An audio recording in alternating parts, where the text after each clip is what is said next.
WhatsApp guys, welcome back to our YouTube channel once again.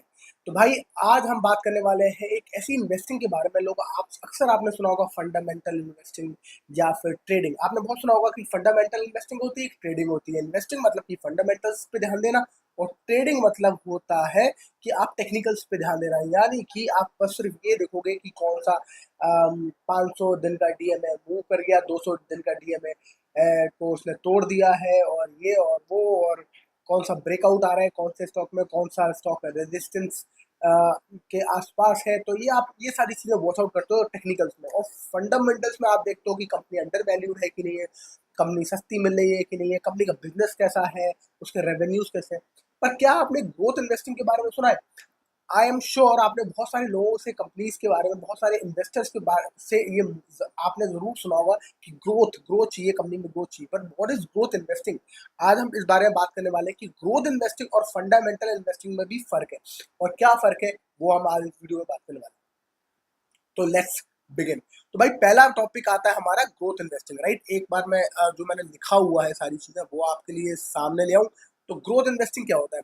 तो growth investing में क्या क्या हो गया, कहाँ चला गया, 1 मिनट।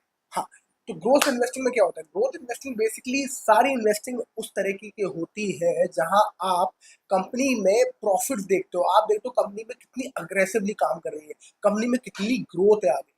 आप देखते हो इस पोटेंशियल, इस पर्टिकुलर सेक्टर में, इस पर्टिकुलर प्रोजेक्ट में कितनी ग्रोथ है, इस पर्टिकुलर स्टॉक में जो काम कर रहा है, जो वो धंधा कर रहा है, उसमें कितनी ग्रोथ है आगे चल के, उसकी क्या पोटेंशियल। तो अगर आपको लगता है कि इसमें पोटेंशियल है तो आप इसमें इन्वेस्ट करते हो, राइट। आप इसमें ये नहीं देखते कि ये क्या आपको सस्ते दामों पे मिल रहा है, नहीं मिल रहा है। इनफैक्ट आप ये देखते हो कि ये महंगा है तो कोई बात नहीं, पर मुझे अगर दिखता है कि यहाँ से और महंगा होगा क्योंकि इस कंपनी में ग्रोथ है, तो मैं उसको और महंगा बेचूंगा। अल्टीमेटली तो मतलब इसका मतलब ये होता है कि आप महंगा ही स्टॉक खरीदते हो और आप महंगा ही बेचते हो, मतलब कि और महंगा बेचते हो, राइट। तो इसमें ये सारी कहानी होती है, और मोस्टली होती है, ज्यादातर हम देखते हैं टेक कंपनीज को हम ज्यादा ग्रोथ कंपनीज मानते हैं, क्योंकि ग्रोथ में जो टेक में जो ग्रोथ है वो इवॉल्विंग है और बहुत ज्यादा क्विकली इवॉल्व होती आ रही है। With the coming of AI आप देख रहे हो कि अब और इवॉल्व हो रही है। तो हम ज्यादातर बात करते हैं टेक इंडस्ट्रीज को, हम ग्रोथ इंडस्ट्रीज मानते हैं। बट टेक के अलावा भी बहुत सारे सेक्टर्स हैं जिसको हम ग्रोथ मानते हैं, जैसे कि अभी रिसेंटली कोई अनोखा नया ट्रेंड आ गया। फॉर एग्जाम्पल अभी बहुत ज्यादा बात कर रहे हैं हम सोलर पैनल्स की, सोलर प्लांट्स की। तो अगर सोलर पैनल और सोलर प्लांट आपको लगता है कि हाँ एक एक इमर्जिंग सेक्टर है, तो आप इसमें भी इन्वेस्ट कर सकते हो। तो इस तरीके से आपको एक इमर्जिंग ट्रेंड ढूंढना है, और उसको हम कहते हैं ग्रोथ इन्वेस्टिंग। तो सबसे पहला प्रोज समझ लेते हैं हम। प्रोज क्या है ग्रोथ इन्वेस्टिंग? प्रोज है कि वो आपको मासिव कैपिटल गेन दे सकता है। आप देखो कि अगर किसी सेक्टर में पर्टिकुलर ग्रोथ मिल गया, आपको किसी पर्टिकुलर बिजनेस में आपको ग्रोथ मिल गई, तो वो आपको मासिव कैपिटल गेन दे सकता है। यानी कि वो आपका पैसा 100 200 500 गुना नहीं, 1000 2000 5000 गुना भी कर सकता है। इस तरीके की ग्रोथ आपको मिल सकती है इस पर्टिकुलर सेक्टर में, क्योंकि पर्टिकुलर ट्रेंड है और वो एकदम से बूम करता है। फॉर एग्जाम्पल अभी राइट नाउ सोशल मीडिया का जमाना है, डिजिटलाइजेशन बहुत बढ़िया ज्यादा कॉमन हो गया है। तो डिजिटलाइजेशन के कुछ स्टॉक्स जो डिजिटलाइजेशन पे ही काम करते हैं can be the trend for your next decade में भी। तो आप ऐसे सेक्टर्स को पकड़ सकते हो, जैसे कि ये ग्रोथ एक सेक्टर है, इसमें ग्रोथ लगातार हो रहा है, डिजिटलाइजेशन और बढ़ रहा है। तो आप ऐसे सेक्टर के, अब आपको ऐसा स्टॉक पकड़ना है जो आपको दिखता है कि ग्रोथ है इस कंपनी में, ये लगातार सेल्स बहुत बढ़िया कर रहे हैं, बहुत अग्रेसिवली आगे बढ़ रहे हैं, बहुत अग्रेसिवली अपना आपको एक्सपैंड कर रहे हैं, तो वो आपका एक ग्रोथ स्टॉक होता है। दूसरी चीज इसमें ये हो सकती है कि इनोवेशन और ट्रेंड्स के साथ ही अलाइन करते हैं ज्यादातर, वो हमने बात कर ली। और ये एक्साइटिंग और डायनामिक सेक्टर से बात करते हैं, यानी कि जो अभी बातचीत जिसके बारे में चल रही है। अब हम इसके बारे में बात करेंगे कॉन्स। कॉन्स मतलब कि कॉन्स क्या क्या कॉन्स है जो हमें इसमें दिक्कत हो सकती है। पहली बात तो ये दिक्कत हो सकती है कि अगर आपने कोई महंगा स्टॉक खरीदा, क्योंकि महंगे मिलते हैं आपको अक्सर ग्रोथ स्टॉक्स, तो महंगा, और उसका उसका ग्रोथ चली गई, यानी कि उसकी ग्रोथ चली गई या फिर वो ट्रेंड ही बदल गया। जैसे कि आप क्या बात कर रहे हो डिजिटलाइजेशन के बारे में, कि अगर हम सोच रहे हैं कि 10 साल में डिजिटलाइजेशन बहुत ज्यादा बढ़ जाएगा, पर अगर डिजिटलाइजेशन नहीं बढ़ा और एकदम से 5 साल में डिजिटलाइजेशन चला गया, तो हो सकता है आपके स्टॉक की ग्रोथ चली जाए, और जिस स्टॉक को आपने उतना महंगा खरीदा हो वो ठुस हो जाए वहां से। इसमें इसका डर हमेशा रहता है, क्योंकि आप महंगा ही खरीदते हो उसको। दूसरी प्रॉब्लम ये है कि इसमें आपको डिविडेंड नहीं मिलता। इसमें ज़्यादातर कंपनी जो ग्रोथ स्टॉक्स होती है उसमें कंपनी ज़्यादातर जो डिविडेंड्स देने के बजाय बिजनेस में ही इन्वेस्ट करते हैं, क्योंकि अपने बिजनेस को एक्सपैंड करते हैं। तो ये ज़्यादा ऑप्टिमिस्टिक होते हैं, तो अपने आप को अपने बिजनेस को एक्सपैंड करते हैं रादर देन अपने इन्वेस्टर्स के साथ अपने प्रॉफिट को बांटने में ये बिलीव नहीं करते। तो आप डिविडेंड की सोचना छोड़ दो। तीसरी बहुत इंपॉर्टेंट चीज़ है कि भाई बहुत ज़्यादा वॉलेटाइल हो सकते हैं, they can go crazy, like एक दिन में 10% अप, एक दिन में 20% डाउन। इस तरीके से जैसे बिटकॉइन और ये ऐसे क्रिप्टो करेंसीज भागती है, ये आपको ऐसे नचा सकते हैं। तो ये इसका कॉन्स है, राइट। आप एग्जाम्पल देख ले, तो एग्जाम्पल एक आप देख लो, टेस्ला 2012 में अगर लोगों ने टेस्ला में इन्वेस्ट किया है तो वो इसलिए नहीं किया क्योंकि लोगों को लग रहा था वो सस्ता है, तो तब भी महंगा था, वो आज भी महंगा है। और 2012 के बाद 2021 में वो और महंगा हो गया। तो दिस इज कॉल्ड ग्रोथ। उनको दिख रहा था कि इस सेक्टर में, इस बंदे में ग्रोथ है, इस बंदे का जो माइंडसेट है वो बहुत ज्यादा ग्रोथ माइंडसेट है, तो उस बंदे के ऊपर, उस एलॉन मस्क की शक्ल पर उन्होंने बेट किया। सिमिलरली जोमेटो के साथ भी हुआ। जोमेटो जब आया तो जोमेटो भी महंगा ही लिस्ट हुआ और महंगा ही हो गया आगे भी। तो इस तरीके से आप देखो तो जो ग्रोथ स्टॉक्स है ये इस तरीके के होते हैं, जोमेटो, टेस्ला, इस तरीके के स्टॉक्स होते हैं। अब हम बात करते हैं फंडामेंटल इन्वेस्टिंग। फंडामेंटल इन्वेस्टिंग में क्या होता है? फंडामेंटल इन्वेस्टिंग में, एक मिनट, फंडामेंटल इन्वेस्टिंग में हम वी लुक फॉर कंपनीज जो कि बहुत सस्ते मिल रहे हो, जो इंटरेस्टिक वैल्यू के नीचे मिल रहे हो, यानी कि मतलब कि कंपनी की जो एक्चुअली धंधे की जो अभी वैल्यू है उससे भी सस्ता मिल रहा है। वो कैसे होता है? ये ज्यादातर होता है सेंटीमेंट्स के ऊपर बेसिस पर। तो स्टॉक जो हमें अपनी कंपनी के भाव से भी सस्ता मिलता है वो होता है सेंटीमेंट्स के ऊपर, क्योंकि हमारा जो स्टॉक मार्केट है वो बहुत ज्यादा सेंटीमेंट ड्रिवन होता है। तो स्टॉक मार्केट बिकॉज बिकॉज बहुत ज्यादा सेंटीमेंट ड्रिवन है, आपको सस्ता मिल सकता है स्टॉक। यहाँ आपको 100 रुपए का स्टॉक 10 रुपए का मिल सकता है क्योंकि वो सेंटीमेंट ड्रिवन है, और यही स्टॉक 100 रुपए का आपको 1000 का मिल सकता है क्योंकि वो स्टॉक सेंटीमेंट ड्रिवन है।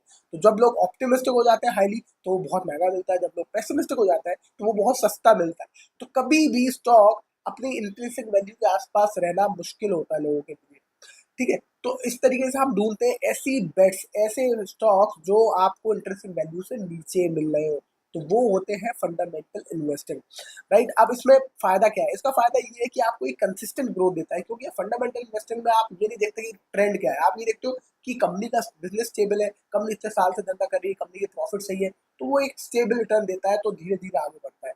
दूसरी इंपॉर्टेंट चीज प्रोज ये है कि आपको डिविडेंड जरूर देती है कंपनी। तो ऐसी कंपनी आपको डिविडेंड देती है, तो आपको डिविडेंड इन्वेस्टिंग में अगर आपको पसंद है तो आपको आप खुश रहोगे ऐसी कंपनी से। तीसरी इनकी एक और है कि रिस्क कम होता है as compared to growth investing. तो ग्रोथ इन्वेस्टिंग में हमेशा रिस्क रहता है कि आप महंगा खरीद सकते हो, पर फंडामेंटल इन्वेस्टिंग में आपको रिस्क कम रहता है क्योंकि आप सस्ता ही खरीदते हो, और उससे और सस्ता होना चांसेस कम होते हैं as compared to growth investing, क्योंकि स्टॉक जब बहुत ज्यादा भाग चुका होता है तो उसके पिटने के चांसेस बढ़ जाते हैं, राइट। तो ये हो गया इसका प्रोस कॉन्स। इसमें यही है कि इसमें आपको एकदम से पोटेंशियल नहीं मिल सकता, एकदम से आप बोलोगे 1000 गुना 2000 गुना हो जाए, नहीं होगा। स्टॉक बहुत स्टेबल स्टेबल धीरे धीरे बढ़ता है, पर आपको सेफ्टी भी मिलती है। तो इस तरीके से इसके जो कॉन्स है वो ये कि धीरे धीरे बढ़ेगा, स्टेबल बढ़ेगा, बहुत स्लो बढ़ेगा, आपको सालों साल वेट करना पड़ सकता है, राइट। और वही बस वही सालों साल वेट करना पड़ सकता है। और दूसरी बात, इसका जो क्या कहते हैं, जो ट्रेंड है, फॉर एग्जाम्पल मार्केट का एकदम से ट्रेंड आ गया, तेज भागने लगा मार्केट, तो ऐसे स्टॉक ट्रेंड के हिसाब से नहीं चलते। ऐसे स्टॉक चलते अपने हिसाब से जब बोन को चलना हो। तो ये ऐसे स्टॉक जो होते हैं, जो वैल्यू इन्वेस्टिंग स्टॉक्स होते हैं, वो अपने हिसाब से चलते हैं। अगर आप देखोगे एकदम से निफ्टी तेज भागने लगा, सारे स्टॉक भाग रहे होंगे, पर ऐसे स्टॉक पर बैठे होंगे क्योंकि ये अपने स्पीड से ही चलेंगे, ये अपने आराम से चलेंगे। This is called value investing. तो ये वैल्यू इन्वेस्टिंग स्टॉक्स होते हैं, राइट। अब हम इसके एग्जाम्पल देख लेते हैं। तो ITC is one of the value stock, जिसमें हम कहते हैं कि बहुत सालों साल इसका हमें मुझे भी रुलाया, मैं भी आईटीसी में फंसा रहा बहुत साल, और उसके बाद उसने अल्टीमेटली अपने आप को डबल किया, राइट। पर ये स्टेबल कंपनी है, गिरते नहीं है इसके स्टॉक्स। आप देखो आईटीसी गिरता ही नहीं है, चाहे स्टॉक मार्केट जितना भी गिरता है आईटीसी बहुत कम गिरता है। इस तरीके इन्फोसिस भी एक स्टेबल कंपनी हो सकती है जिसको आप वैल्यू इन्वेस्टिंग का तरह स्टॉक समझ सकते हैं, राइट। तो ये हो गया इसके एग्जाम्पल। अब हम समझते हैं कितने तरीके के जो जो इन्वेस्टर हैं, जो फेमस इन्वेस्टर हैं, वो किस कैटेगरी में आते हैं। तो पहले फेमस इन्वेस्टर है हमारे राकेश झुनझुनवाला के बारे में बाद में बात करेंगे। पहले दुनिया के वॉरेन बफेट के बारे में बात करते हैं। वॉरेन बफेट बेसिकली है वैल्यू इन्वेस्टर। ये बिल्कुल सस्ती कंपनी ढूंढते थे जो कि आपको सस्ते दामों पर मिल जाए, जैसे कि हो गई इंश्योरेंस की कंपनी। इंश्योरेंस की कंपनी उनको स्टेबल बिजनेस लगता था, उनको लगता था कि भाई हमेशा लोग डर के मारे अपना इंश्योरेंस कराते रहेंगे और इंश्योरेंस कंपनी धीरे धीरे अपना प्रॉफिट बनाती रहेगी। तो ऐसे बिजनेस वो खरीदना ज्यादा पसंद करते थे जो आपको स्टेबल रिटर्न दे, पर कंपनी एग्जिस्ट करती रहे सालों साल, कंपनी बैंकरप्ट ना हो जाए, राइट। दूसरी तरह के एक इन्वेस्टर है हमारे, जिनका नाम है क्या कहते हैं, फिलिप फिशर। फिलिप फिशर एक इन्वेस्टर है, वो एकदम प्योर ग्रोथ इन्वेस्टिंग करते हैं। वो सिर्फ ये देखते थे कौन सा ट्रेंड है, क्या चीज चल रही है, क्या मार्केट में ट्रेंडिंग है, और किस कंपनी में ग्रोथ है, किस कंपनी के लिए आगे पोटेंशियल बहुत ज्यादा है, कौन सी कंपनी अग्रेसिवली काम कर रही है। तो इस तरीके से काम करते हैं, राइट। राकेश झुनझुनवाला दोनों को मिक्स करते थे। और एक और बंदे हैं बड़े famous, Peter lynch. Peter lynch करते थे growth investing plus Garp investing. अब आप सोचोगे गार्प क्या होता है? गार्प इन्वेस्टिंग एक अलग टर्म है which is called growth at a reasonable price. Growth at a reasonable price मतलब कि आपको ग्रोथ तो मिल ही रही है स्टॉक में, पर आपका स्टॉक भी सस्ता नहीं है, पर रीजनेबल है।